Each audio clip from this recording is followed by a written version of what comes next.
ദൈവത്തിൻ്റെ പരിശുദ്ധ നാമം മൂത്തപ്പെടുമാറാകട്ടെ. വേദപുസ്തകം ഒരു വർഷം കൊണ്ട് വായിച്ചു തീർക്കുന്ന ശുശ്രൂഷയാണിത്. ഈ ശുശ്രൂഷയിലേക്ക് നിങ്ങളെല്ലാവരെയും സ്വാഗതം ചെയ്യുന്നു.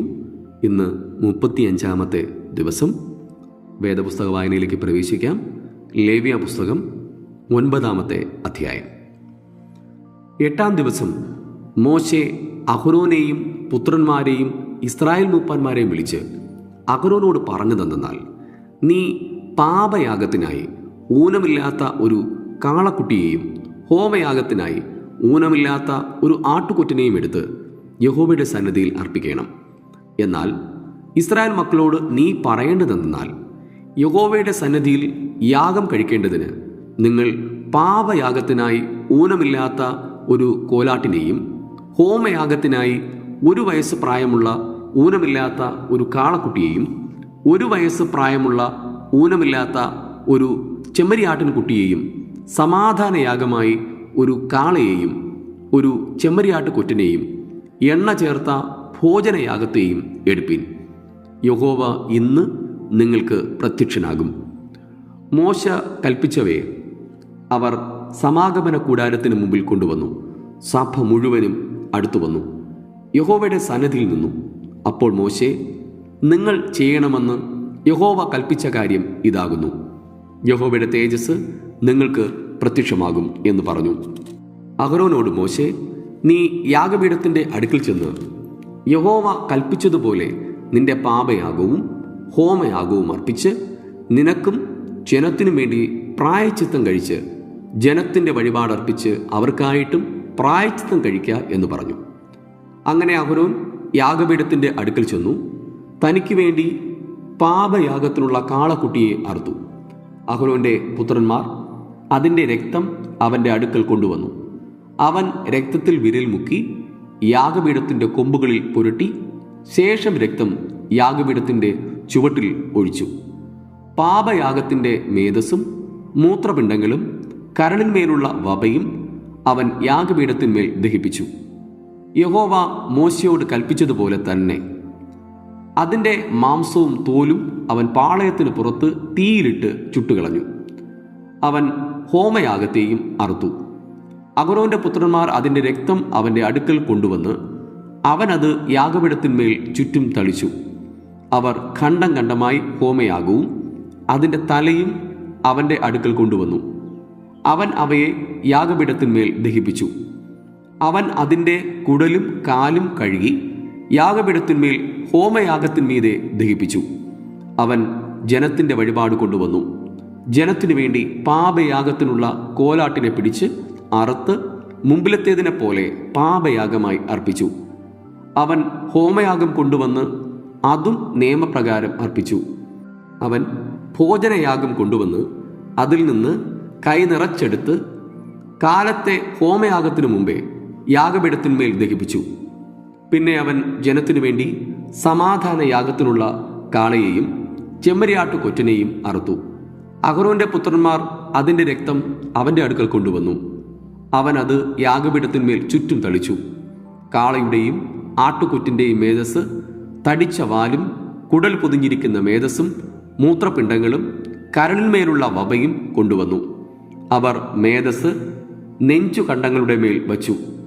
അവൻ മേധസ് യാഗപീഠത്തിന്മേൽ ദഹിപ്പിച്ചു. എന്നാൽ നെഞ്ചുകണ്ടങ്ങളും വലത്തെ കൈക്കുറകും മോശ കൽപ്പിച്ചതുപോലെ അഹ്റോൻ യഹോവയുടെ സന്നിധിയിൽ നിരജനാർപ്പണമായി നിരാജനം ചെയ്തു. പിന്നെ അഹ്റോൻ ജനത്തിനു നേരെ കൈ ഉയർത്തി അവരെ ആശീർവദിച്ചു. പാപയാഗവും ഹോമയാഗവും സമാധാനയാഗവും അർപ്പിച്ചിട്ട് അവൻ ഇറങ്ങിപ്പോന്നു. മോശയും അഹ്റോനും സമാഗമന കൂടാരത്തിൽ കടന്നിട്ട് പുറത്തു വന്നു ജനത്തെ ആശീർവദിച്ചു.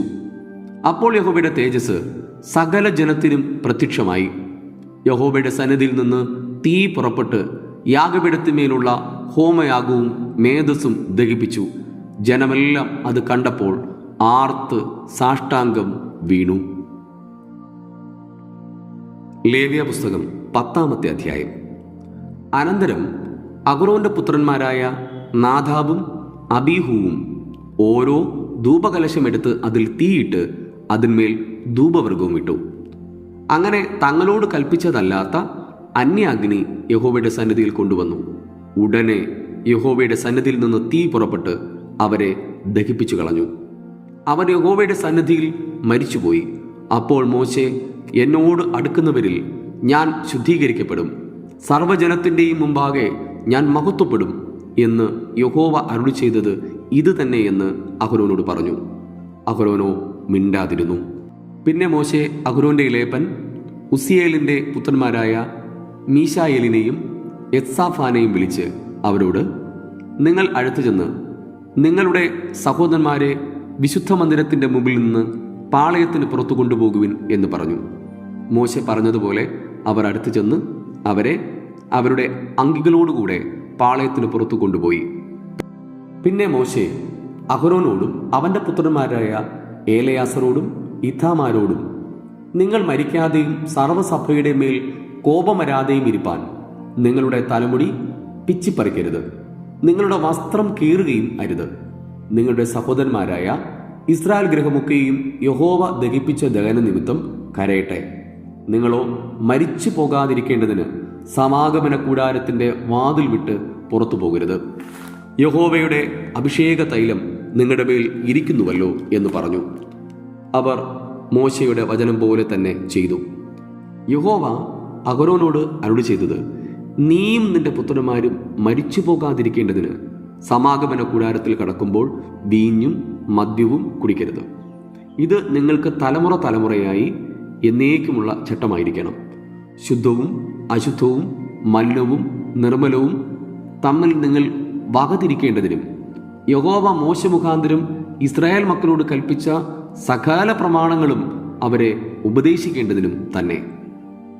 അഹരോനും അവൻ്റെ ശേഷിപ്പുള്ള പുത്രന്മാരായ ഏലയാസറോടും ഇഥാമാരോടും മോശെ പറഞ്ഞതെന്തെന്നാൽ, യഹോവയുടെ ദഹനയാഗങ്ങളിൽ ശേഷിപ്പുള്ള ഭോജനയാഗം നിങ്ങളെടുത്ത് യാഗപീഠത്തിൻ്റെ അടുക്കൽ വെച്ച് പുളിപ്പില്ലാത്തതായി ഭക്ഷിപ്പീൻ. അത് അതിവിശുദ്ധം. അതൊരു വിശുദ്ധ സ്ഥലത്ത് വെച്ച് ഭക്ഷിക്കണം. യഹോവയുടെ ദഹനയാഗങ്ങളിൽ അത് നിനക്കുള്ള അവകാശവും നിന്റെ പുത്രന്മാർക്കുള്ള അവകാശവും ആകുന്നു. ഇങ്ങനെ എന്നോട് കൽപ്പിച്ചിരിക്കുന്നു. നിരാജനത്തിൻ്റെ നെഞ്ചും ഉദർച്ചയുടെ കൈക്കുറവും നീയും നിന്റെ പുത്രന്മാരും പുത്രിമാരും പെടിപ്പുള്ളൊരു സ്ഥലത്ത് വെച്ച് തിന്നേണം. ഇസ്രായേൽ മക്കളോട് സമാധാനയാഗങ്ങളിൽ അവ നിനക്കുള്ള അവകാശവും നിന്റെ മക്കൾക്കുള്ള അവകാശവുമായി നൽകിയിരിക്കുന്നു. മേധസ്സിൻ്റെ ദഹനയാഗങ്ങളോട് കൂടെ അവർ യഹോവയുടെ സന്നിധിയിൽ നിരാജനം ചെയ്യേണ്ടതിന് ഉദർച്ചയുടെ കൈക്കുറകും നിരാജനത്തിൻ്റെ നെഞ്ചും കൊണ്ടുവരേണം. അത് യഹോവ കൽപ്പിച്ചതുപോലെ ശാശ്വത അവകാശമായി നിനക്കും നിന്റെ മക്കൾക്കും ഇരിക്കണം. പിന്നെ പാപയാഗമായ കോലാടിനെക്കുറിച്ച് മോശെ താൽപ്പര്യമായി അന്വേഷിച്ചു. എന്നാൽ അത് ചുട്ടുകളഞ്ഞിരുന്നു. അപ്പോൾ അവൻ അഹരോന്റെ ശേഷിപ്പുള്ള പുത്രന്മാരായ ഏലയാസറോടും ഇഥാമാരോടും കോപിച്ചു.